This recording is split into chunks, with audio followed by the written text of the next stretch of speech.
আসসালামু আলাইকুম গাইস, আশা করছি সবাই ভালো আছেন। আজকে চলে আসলাম আরও একটি নতুন ভিডিও নিয়ে। তো আজকের ভিডিওতে আমরা চলে এসেছি নাটোরের ঐতিহাসিক তেওয়ারিয়া হাটে। এই তেওয়ারিয়া হাটের আজকে আমি দেখাইতে চলেছি কিছু পাঠা। তো দেখুন এখানে পাঠাগুলি দেখতে কত সুন্দর লাগতেছে।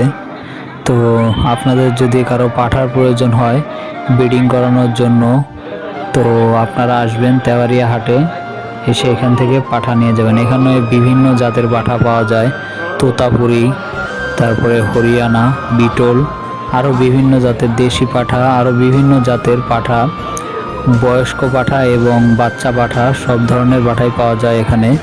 তো আপনাদের যার যেই ধরনের পাঠা প্রয়োজন আপনারা আসবেন এখানে এসে। তো যার যেই ধরনের পাঠা প্রয়োজন আপনারা এসে এখান থেকে অতি অল্প মূল্যে আপনারা এখানে পাঠা পাবেন।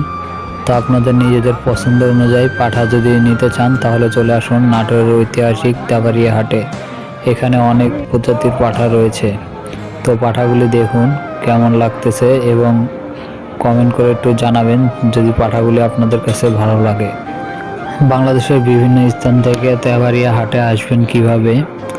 তো যদি আপনারা বাসে আসেন তাহলে ঢাকা রাজশাহী মহাসড়কের পাশেই এই নাটোরের তেওয়ারিয়া হাটটি অবস্থিত রয়েছে।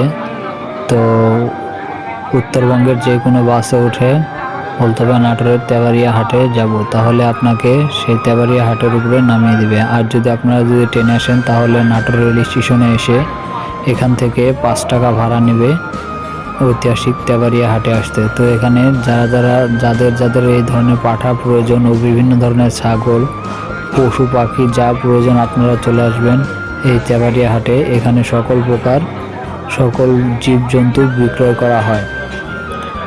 তো আজকের ভিডিওটি এই পর্যন্তই। আজকের ভিডিওটি কেমন লাগলো একটু কমেন্ট করে জানাবেন।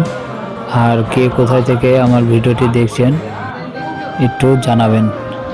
তো সবাই ভালো থাকবেন। আসসালামু আলাইকুম।